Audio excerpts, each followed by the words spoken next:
इसके बाद उन्होंने कहा था बहुत हुआ महिलाओं पर अत्याचार, अब की बार मोदी सरकार। महिलाओं पर अत्याचार के जो आंकड़े हैं वो पिछली सरकारों से, सपा सरकार से ज्यादा इस सरकार में बढ़े हैं। मंदिरों के गर्भगृह में महंत पकड़े जा रहे हैं, पुजारी। बदायूं की घटना आपने देखी होगी। पहले कानून लेने के लिए और जो चीजें लेने के लिए आंदोलन होते थे, देश के भविष्य में, देश के इतिहास में पहली बार ऐसा हो रहा है कि ना लेने के लिए जो है हम आंदोलन कर रहे हैं कि हमें चाहिए नहीं, सरकार जबरदस्ती। और कहा है हुकूमत इस तरह आवाम पर एहसान करती है, पहले आंखें छीन लेती है फिर चश्मेदान करती है, पहले आंखें छीन लेती है फिर चश्मेदान करती है। इसी तरह से लगातार जो है चीजें चल रही हैं। कहा है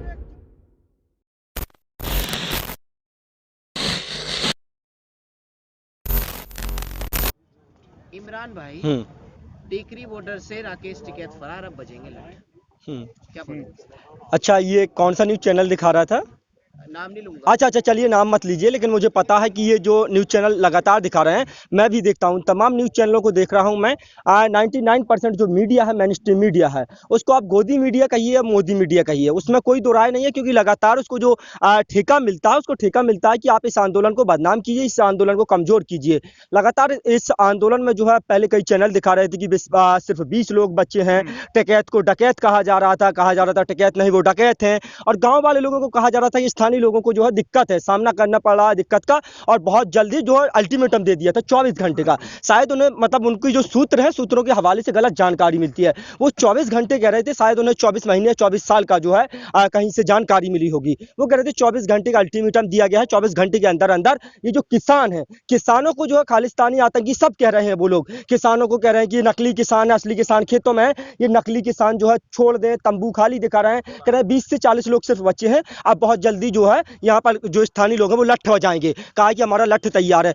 तो इस तरह तो तमाम जो न्यूज़ चैनल है दिखा रहे हैं, वो अपना काम कर रहे हैं। मैं उन पर नहीं चाहूंगा, मुझे लग रहा है वो अपना काम कर रहे हैं पूरी ईमानदारी से, शिद्दत से। हाँ, कह रहे हैं कि आंदोलन के बाद हम जागरूक हुए, आंदोलन के बाद हम जागरूक हुए, पहले से कोई भी काम नहीं हुआ, या 15 लाख के जुमले में आपने भी सरकार को वोट देके जिता दिया, अब 15 लाख नहीं मिले तो आप आंदोलन करने आ गए, 15 लाख मिल जाते तो आप बोलते सरकार काम कर रही है, चाहे बिलाए या ना है। देखिए, बात 15 लाख की नहीं है या बिल की। जिस तरह से जो है सरकार ने तमाम वायदे किए, वायदों की अगर हम बात करें तो फहरिस्त है, बहुत लंबी फहरिस्त है। अगर हम उन पर जाएंगे तो जिस तरह से सबसे जो है पहले शुरुआत में कहा जा रहा था बहुत हुई डीजल पेट्रोल की मार, अब की बार मोदी सरकार। देखिए, डीजल पेट्रोल की कीमतें आसमान छू रही हैं। हमारे जो पड़ोसी मुल्क हैं, जो हमसे खरीद करके हमसे सस्ता दे रहे हैं, पाकिस्तान 51 रुपए लीटर डीजल, बांग्लादेश 68 रुपए लीटर, और श्रीलंका जो है हमसे सस्ता, अफगानिस्तान, बांग्लादेश, सारे जो देश हैं, जो हमारे पड़ोसी देश हैं, वो हमसे लेकर के हमसे सस्ता जो डीजल मुहैया करा रहे हैं। इन्होंने कहा था बहुत हुई महंगाई की मार, अब की बार मोदी सरकार। महंगाई आप देख लीजिए, पिछली सरकारों के मुकाबले लगातार महंगाई के जो दाम है वो बढ़ रहे हैं। इसके बाद उन्होंने कहा था बहुत हुआ महिलाओं पर अत्याचार, अब की बार मोदी सरकार। महिलाओं पर अत्याचार के जो आंकड़े हैं वो पिछली सरकारों से, सपा सरकार से ज्यादा इस सरकार में बढ़े हैं। मंदिरों के गर्भगृह में महंत पकड़े जा रहे हैं, पुजारी। बदायूं की घटना आपने देखी होगी, हाथरस की घटना देखी होगी, उन्नाव की घटना देखी होगी। इनके जो नेता और मंत्री हैं, चिन्मयानंद से लेकर के सुरेंद्र सिंह, तमाम जो नेता मंत्री हैं, इनके लगातार जो है बलात्कार के केसों में पकड़े जा रहे हैं। इन्होंने कहा था बेटी बचाओ बेटी पढ़ाओ, ये एक चेतावनी थी, मतलब बेटी पढ़ाओ और जो है बीजेपी की, भारतीय जनता पार्टी के नेताओं से बचाओ। भारतीय जनता पार्टी के नेताओं से बचाना था, क्योंकि कहा है कि जिस तरह से हुकूमत में पूरी तरह से बेऔलाद बैठे हैं, अगर आप देखेंगे इन्हें जो है फूलसी बच्चियों का दर्द नहीं पता, इन्हें जो है बच्चों का दर्द नहीं पता, क्योंकि जिसकी औलाद होती है, हमारे यहाँ एक कहावत है कि वो का जाने पीर पर, जिसको फटी ना बेबाई वो का जाने पीर पर आई। तो मतलब वो पीर दूसरों की नहीं जान सकता है, तो जो खुद बेऔलाद है, जो खुद बिना बेऔलाद है, वो नहीं जानेगा। तो लगातार इन्होंने कहा था बहुत हुई महिलाओं पर अत्याचार, अब की बार मोदी सरकार। महिलाओं पर अत्याचार बढ़ गए। उसके बाद कहा था बहुत हुआ किसानों पर अत्याचार, अब की बार मोदी सरकार। किसानों की हालत देख रहे हैं, 100 दिन होने को है, 250 से अधिक किसानों की शहादत हो गई है।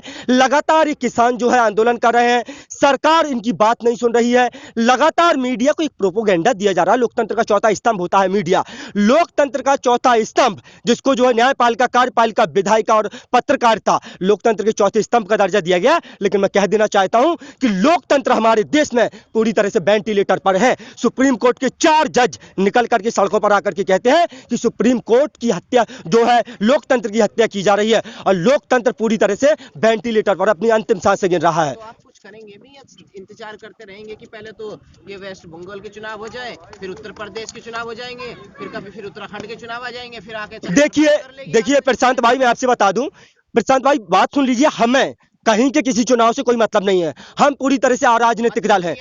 देखिए देखिए देखिए, वोट काटने से एक बात बताइए, पश्चिम बंगाल में किसान नहीं है मेरे भाई। हमारा देश ये कहता है, सरकारी आंकड़े कहते हैं कि हमारा देश 70% जो है कृषि प्रधान देश है, जो कृषि पर निर्भर करते हैं। हमारे देश में 90 से 100 करोड़ किसानों की संख्या है, और उसके बाद आप देखेंगे तो 85% 5 एकड़ से कम वाले किसान हैं, 70% 2 एकड़ से कम वाले किसान हैं। आप मुझे बताइए, 85% 5 एकड़ और 70% 2 एकड़ किसान वाले हैं, और धन्ना सेठ लगातार कहा जा रहा है। तो हमारे किसान पूरे देश में है, कश्मीर से लेकर के कन्याकुमारी तक, असम से लेकर के गुजरात तक, हर प्रांत में, हर राज्य में। और जब ये सरकार नारा देती है, ये एक विधान, एक संविधान, एक चुनाव, तो एक चुनाव करवाए। अगर आपने जैसे कहा था कि हर राज्य में चुनाव होते रहेंगे, होते हैं हर राज्य में चुनाव। अभी जो है पश्चिम बंगाल में चुनाव, तमिलनाडु में चुनाव, असम में चुनाव, केरला में, पुडुचेरी। हर जगह चुनाव होंगे तो चुनावों में बीजेपी को हार की या जीत के खुद पता चल जाएगा कानून गलत है या सही है। नहीं, बिल्कुल। तो हमें तो एक बात बताइए, कहा है जिस तरह से आंदोलन चल रहा है पूरी तरह से अहिंसक तरीके से, शांतिपूर्ण तरीके से चल रहा है।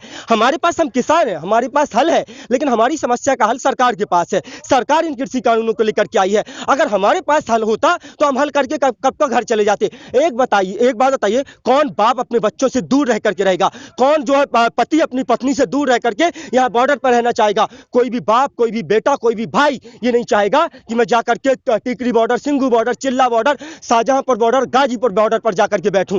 ये तो सरकार ने बिठा रखा है हमें। सरकार के पास हमारी समस्याओं का हल है, सरकार नहीं चाह रही है हमारी समस्याओं का हल करना। तो हम तो एक बात बताइए, अंग्रेजों से हमें आजादी एक दिन में नहीं मिली थी। अंग्रेजों के खिलाफ 1907 में हमने जो है आंदोलन किया था। तमाम जो आंदोलन है हम लगातार करते आए हैं, चाहे वो जेपी आंदोलन हो, 1942 का भारत छोड़ो आंदोलन हो, 1857 की जो पहली क्रांति हो अंग्रेजों के खिलाफ, सब किया है हमने। लेकिन हमारी जो समस्या का हल है वो सरकार के पास है। कानून समस्या का हल नहीं है। कैसे? ये तीनों कानून समस्या का हल नहीं है आपकी? नहीं, तीनों कानून तो हमारी समस्या है। ऑलरेडी समस्या तो हमारी तीनों कानून है।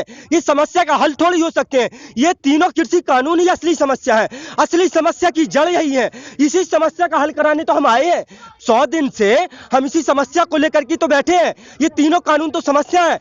पहली बार देश के इतिहास में पहली बार ऐसा हो रहा है कि आपने देखा होगा, इससे पहले कानून लेने के लिए और जो चीजें लेने के लिए आंदोलन होते थे, देश के भविष्य में, देश के इतिहास में पहली बार ऐसा हो रहा है कि ना लेने के लिए जो है हम आंदोलन कर रहे हैं कि हमें चाहिए नहीं, सरकार जबरदस्ती थमाना चाह रही है।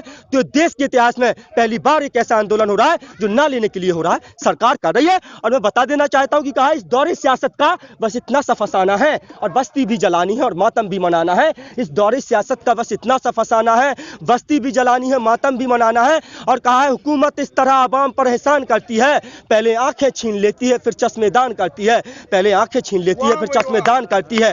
इसी तरह से लगातार जो है चीजें चल रही हैं।